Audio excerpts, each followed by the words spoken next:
In the shadow of the beautiful Sonsangling Monastery, village life in Shangri-La carries on with the traditional seasonal cycles of herding yaks, growing barley, and making crafts, such as pottery, weaving yak and sheep wool, wood carving, and tailoring traditional dress. Yunnan Mountain Heritage Center was founded to protect and promote cultural heritage, handicrafts, and ecotourism in Shangri-La, Yunnan Province. This short documentary introduces some of our artisan partners and the wonderful artistic heritage of our neighbors. Chiling Chumu weaves a hand-spun wool blanket which will be used as bedding by her family during the long cold months of winter. Chiling's family herds sheep and yak in the fertile high mountains during the summer months. Winter is the time for making her blankets. In the Tibetan township of Tandui in the Nishi Valley, Pichu builds his fire pot by hand with slabs of local clay. It will be fired for several days in mounds of straw and wood until the red earth turns black and hard. A well-made and carefully used pot can last for decades.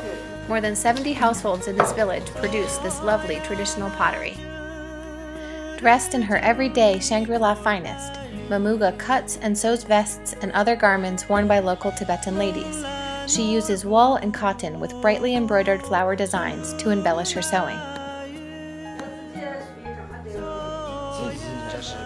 Nashi people living around Bai Shui Tai make mulberry bark paper by hand. This paper is used for sacred texts written in Dongba hieroglyphics. The Nashi of this area practice Dongba, an ancient shamanistic religion.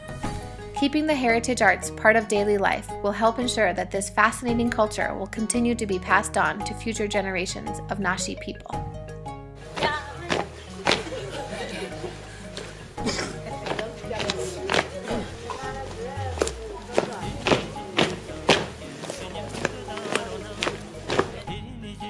This Nashi woman weaves a long belt from hand-spun wool.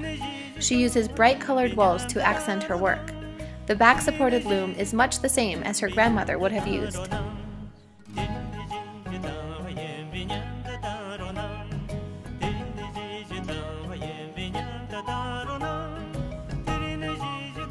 Wood carving has undergone a renaissance in the old town of Shangri-La.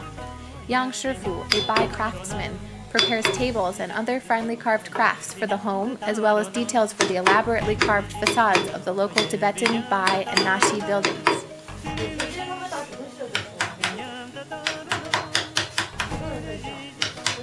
The carved facades, as well as furniture, are often painted with bright and festive colors. Tibetan folk music is an important part of daily life in Shangri-La. Jitsun is a master bowang maker and a well-known musician in the old town.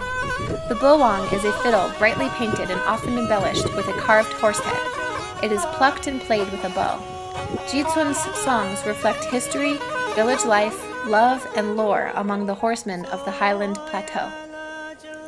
A number of Yi families have made their home in the region.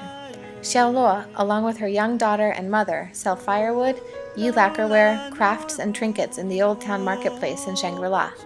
The flat wool headwear and colorful pleated skirts are part of the Yi women's fashion. The Yi are a mountain people and often live in villages off the beaten track. Honoring local traditions through the work of artisans is crucial to the survival of the rich cultural diversity of this faraway mountain region. Yunnan Mountain Heritage Center invites you to come and spend time with us. We will share stories about these wonderful people and their artwork over a cup of local brew coffee or yak butter tea.